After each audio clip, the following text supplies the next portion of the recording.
Ya, shalom Bapak Ibu Saudara yang terkasih dalam Tuhan. Selamat hari Minggu, berjumpa kembali di GTCC. Saya percaya bahwa kita semua dalam penyertaan dan perlindungan Tuhan, amin. Kita hari ini mau kembali beribadah kepada Tuhan. Mari persiapkan hati kita untuk memuji Tuhan, menyembah Tuhan lebih dalam lagi. Mari kita berdoa. Ya Bapa yang baik, Tuhan Yesus Kristus, terima kasih Tuhan Yesus, Kau memberikan kesempatan kami pada hari ini kembali datang kepadamu ya Tuhan Yesus. Kami rindu untuk memuji menyembah Engkau ya Tuhan Yesus. Persiapkan hati kami, persiapkan mulut kami ya Tuhan Yesus. Biarlah kami boleh layak untuk datang kepadamu ya Tuhan Yesus. Biarlah Engkau boleh menerima pujian dan penyembahan kami yang tulus dari dalam hati kami ya Tuhan Yesus. Biarkanlah Engkau beracara ya Tuhan Yesus atas ibadah ini mulai dari awal, pertengahan, sampai akhir nanti. Terima kasih ya Bapa, kami mau menyembah-Mu lebih lagi. Terpujilah nama-Mu yang kudus ya Bapa. Haleluya. Amin.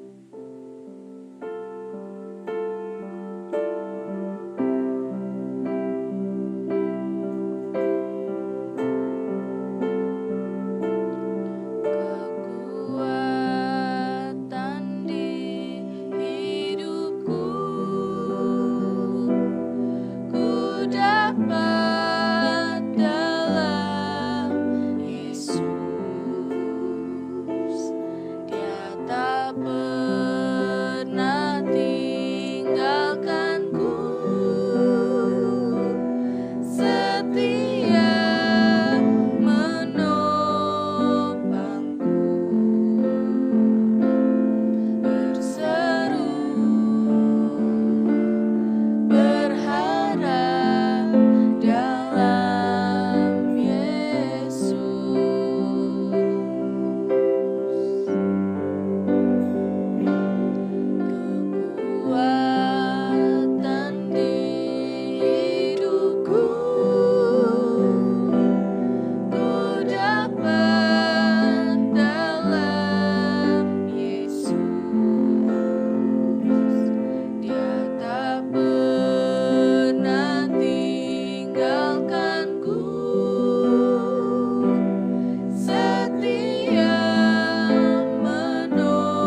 Shalom Bapak Ibu, Saudara terkasih dalam Tuhan, bertemu kembali dalam ibadah pada hari ini, dalam ibadah pagi ini dengan GTCC. Ya, kita sebelum mulai, mari kita sama-sama berdoa, minta pimpinan Tuhan. Bapa, kami mengucap syukur bahwa pada pagi hari ini Tuhan, kami datang kepadamu, kami bersyukur sepanjang minggu Tuhan menyertai kami.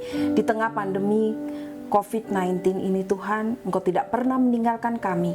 Engkau selalu menyertai kami, melindungi kami, bahkan memberikan kesehatan yang sempurna buat kami. Terima kasih Bapa, kalau sebentar kami akan mendengarkan firman-Mu. Kiranya Tuhan tolong kami supaya kami mengerti apa yang menjadi kehendak-Mu dalam kehidupan kami. Terima kasih Bapa, kami sangat bersyukur bahwa Tuhan selalu menyertai kami. Engkau berikan kekuatan buat kami melalui firman-Mu pada hari ini Tuhan. Terima kasih Bapa, urapi kami semuanya, urapi hamba-Mu, sehingga Tuhan kami menyadari bahwa kami adalah anak-anak-Mu yang harus bersikap lebih baik lagi sesuai dengan kehendak-Mu. Terima kasih Bapa, di dalam nama-Mu kami berdoa dan mengucap syukur. Haleluya, amin.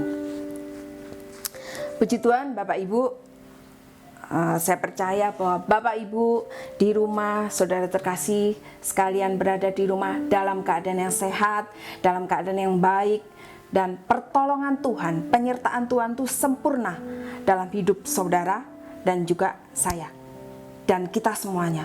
Ingatlah bahwa Tuhan tidak pernah meninggalkan kita dalam keadaan apapun juga, dalam keadaan yang sulit seperti sekarang, Tuhan tetap menyertai kita. Bahkan tangannya memegang tangan kita. Amin. Nah, kita tetap percaya. Puji Tuhan bahwa pada bulan ini tema khotbahnya adalah motivasi. Apa sih motivasi itu? Motivasi itu dorongan untuk mendapatkan sesuatu, dorongan untuk mencapai sesuatu. Nah, motivasi kita sebagai anak Tuhan. Kalau kita ditanya, Bapak Ibu Saudara ditanya, motivasi mengikut Tuhan Yesus itu apa? Pasti jawabannya beragam. Ada yang menjawab, saya ikut Tuhan itu karena sejak dari kandungan, karena seluruh keluarga besar saya sudah percaya Tuhan. Oke, bagus. Ada lagi yang ditanya, motivasimu apa? Pertanyaan ini kelihatannya mudah, tetapi sebetulnya susah juga kalau kita nggak bisa melakukannya. Ada juga yang menjawab, dari kecil saya itu tinggal di tengah-tengah lingkungan Kristen. Jadi saya jadi Kristen. Ada juga yang saya sekolah di sekolah Kristen dari dulu.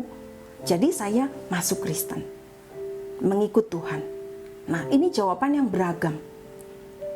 Masalahnya adalah jika kita tidak punya motivasi yang benar di hadapan Tuhan, itu tidak berkenan bagi Tuhan. Jadi, bagaimana sih motivasi yang benar itu seperti apa? Terus motivasi yang salah itu seperti apa? Kita lihat contoh dalam Alkitab. Ya, kita buka sama-sama Yohanes 6 ayat 24. Yohanes 6 ayat 24. Begini bunyi firman Tuhan. Ketika orang banyak melihat bahwa Yesus tidak ada di situ dan muridnya juga tidak, mereka naik ke perahu lalu berangkat ke Kapernaum untuk mencari Yesus. Bapak Ibu Saudara, orang-orang banyak ini telah mendapatkan sesuatu dari Tuhan, yaitu makanan berupa roti, 5 roti 2 ikan. Mereka mendapatkannya itu dan mereka sampai kenyang. Jadi mereka merasa Tuhan Yesus itu memberi makan mereka, mencukupkan kebutuhan mereka.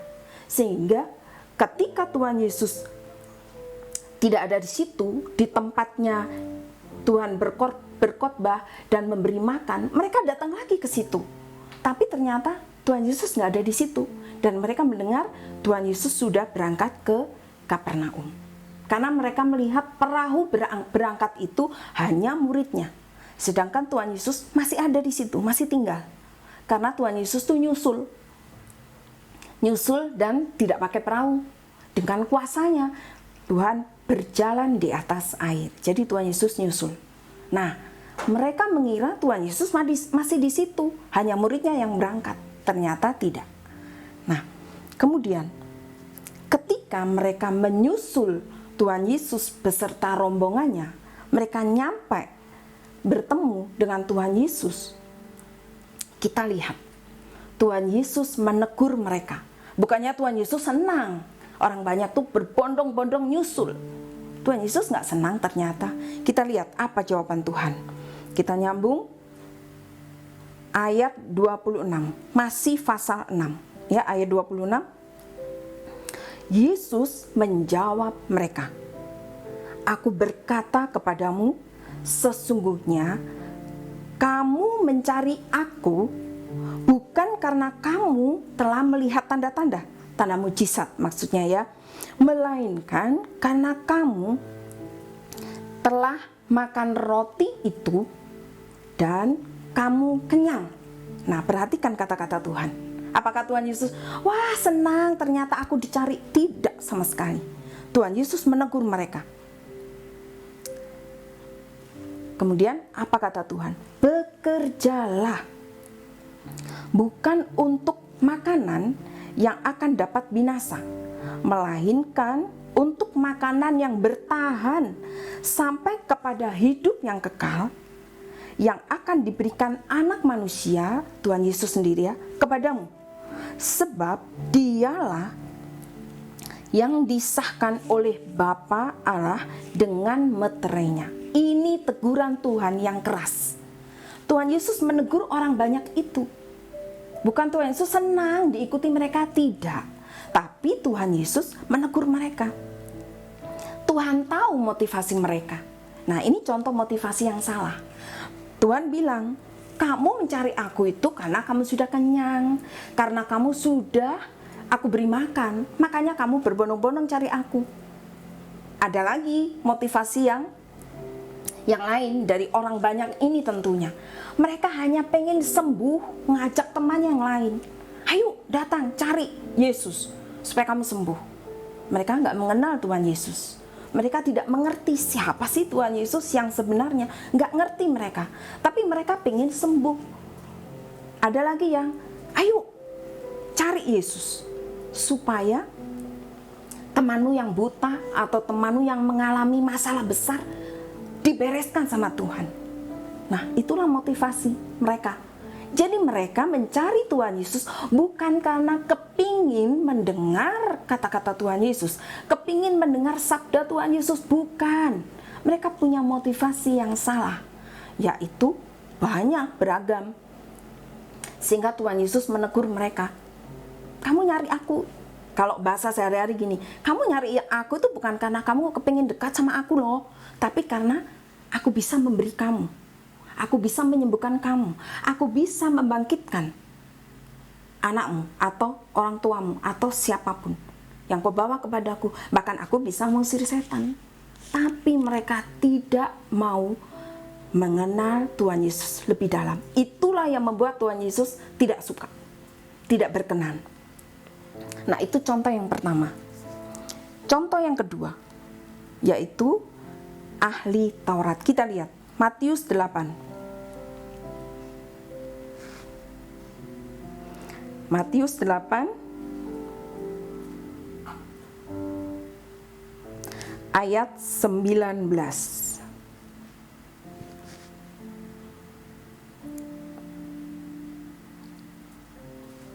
Ya, begini bunyi firman Tuhan.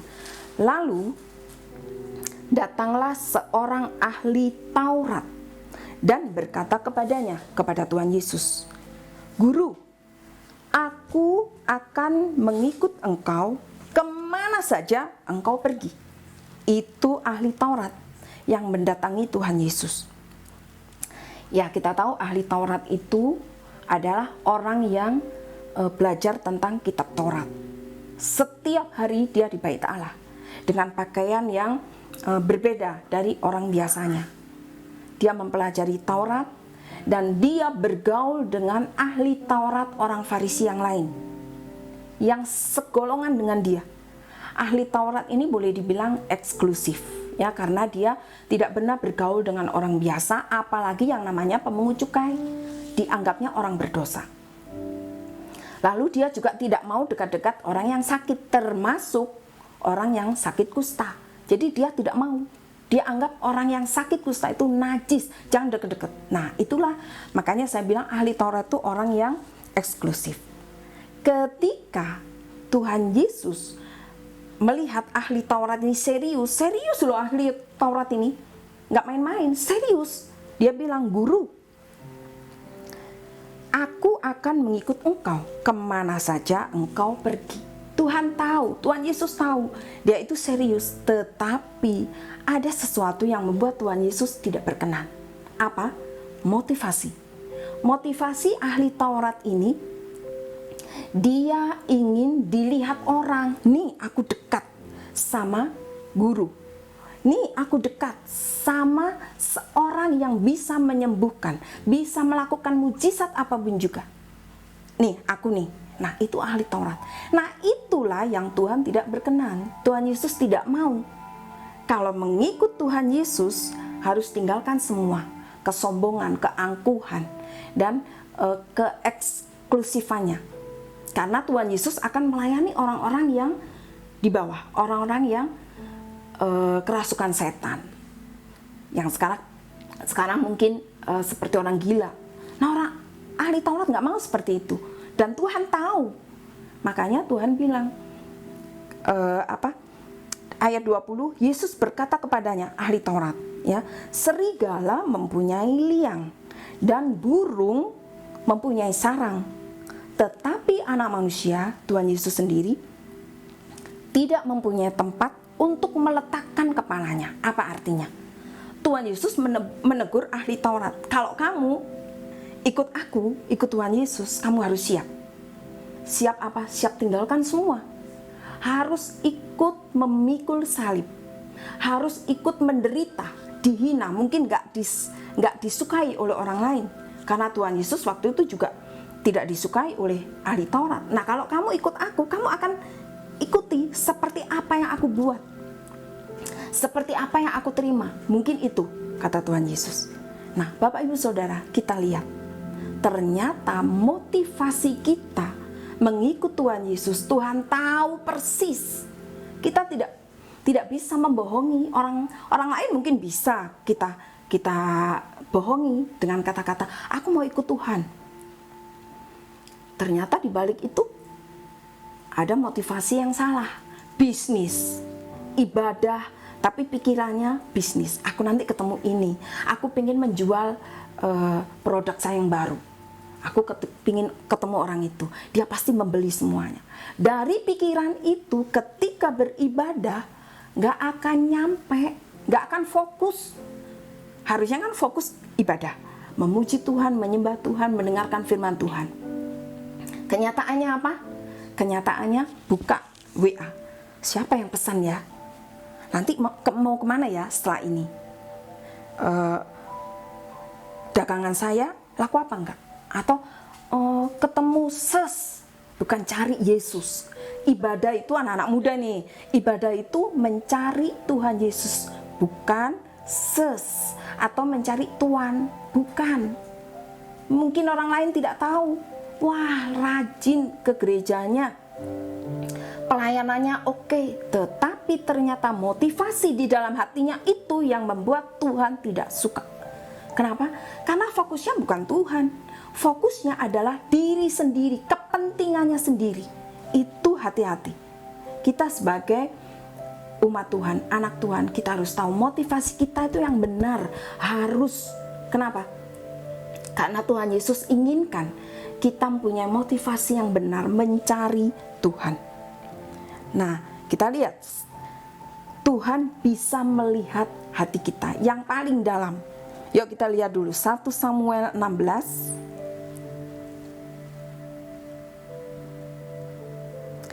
1 Samuel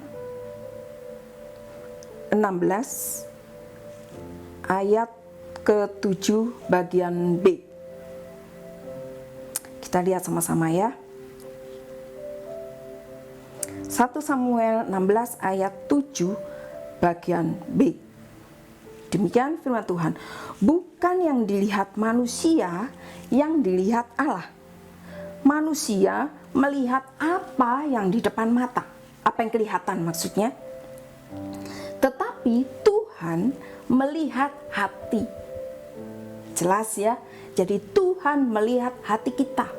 Tuhan melihat hati kita yang terdalam. Kita mencari Tuhan, kita ke gereja, kita beribadah. Apa motivasinya? Ayo Bapak Ibu Saudara yang terkasih, biarlah kita belajar dari firman Tuhan pada hari ini. Kalau kita masih punya motivasi yang salah, aku mau datang kepada Tuhan, aku mau cari Tuhan, karena masalahku ini sudah berat, gak kuat aku sendiri. Nah, ada yang seperti itu kan? Aku gak kuat, aku udah gak sanggup, aku mau cari Tuhan. Tetapi apa? Tuhan tahu motivasinya loh. Oh, kamu kepingin instan, kepingin kepentinganmu, masalahmu yang besar itu diselesaikan Tuhan.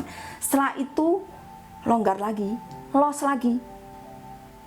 Ibadah berkurang, doa berkurang, baca firman apalagi. Nah, ini Tuhan tahu.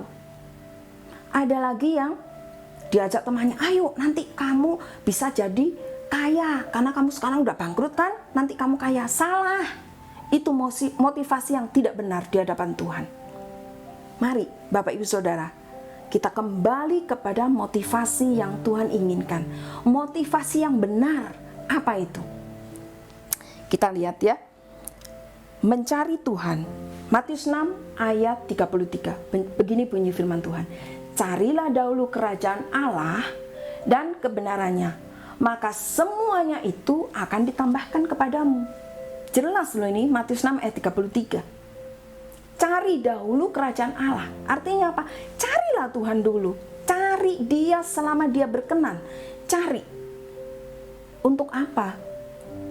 Bukan untuk kepentingan kita. Tuhan, masalahku besar. Tuhan, aku pengen sembuh. Tuhan, aku pengen diberkati. Tuhan, aku pengen sukses. Sukses itu kepentingan kita. Tapi ayolah kita belajar mencari Tuhan untuk mengasihi Dia, untuk supaya Tuhan itu mengampuni dosa-dosa kita, supaya Tuhan itu meluputkan kita dari keterikatan dunia ini. Jadi kita mencari Tuhan untuk lebih dekat kepada Tuhan, mengenal Dia, memahami Dia, bukan hanya minta. Kalau kita terus minta berkat Tuhan, itu untuk kepentingan kita sendiri.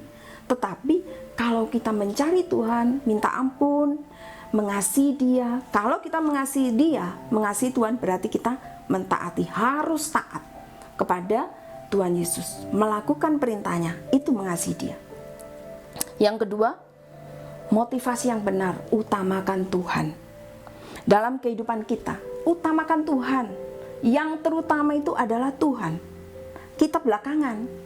Seperti Filipi 4 ayat 19 dikatakan, Allahku akan memenuhi segala keperluanku menurut kekayaan dan kemuliaannya. Coba Bapak Ibu Saudara bayangkan, kalau kita dekat kepada Tuhan, kita mengerti, kita mengenal Tuhan, kita mengasihi Dia, melakukan firman-Nya, gak usah diminta.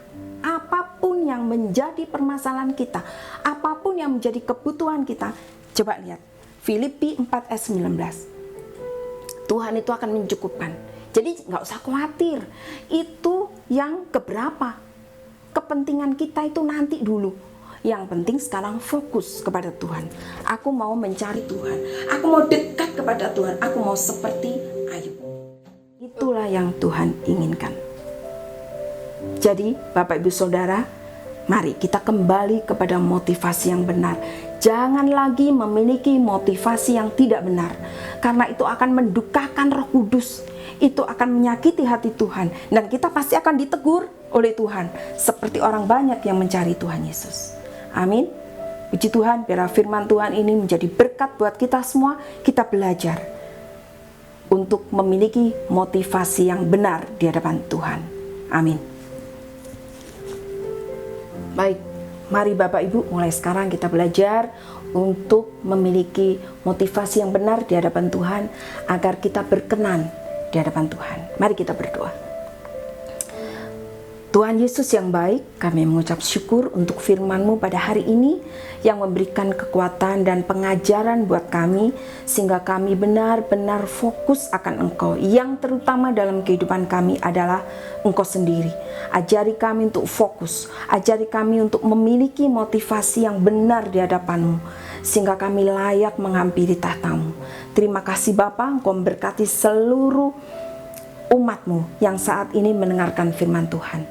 Engkau berikan mereka kekuatan, Engkau berikan mereka kesehatan yang sempurna, Engkau berikan mereka penghiburan, sehingga mereka tetap kuat melalui masa-masa yang sulit sekarang ini. Terima kasih Bapa untuk berkat-Mu. Kami bersyukur Engkau tetap memegang tangan kami. Hanya di dalam nama-Mu, Tuhan Yesus Kristus, kami berdoa dan mengucap syukur. Haleluya. Amin.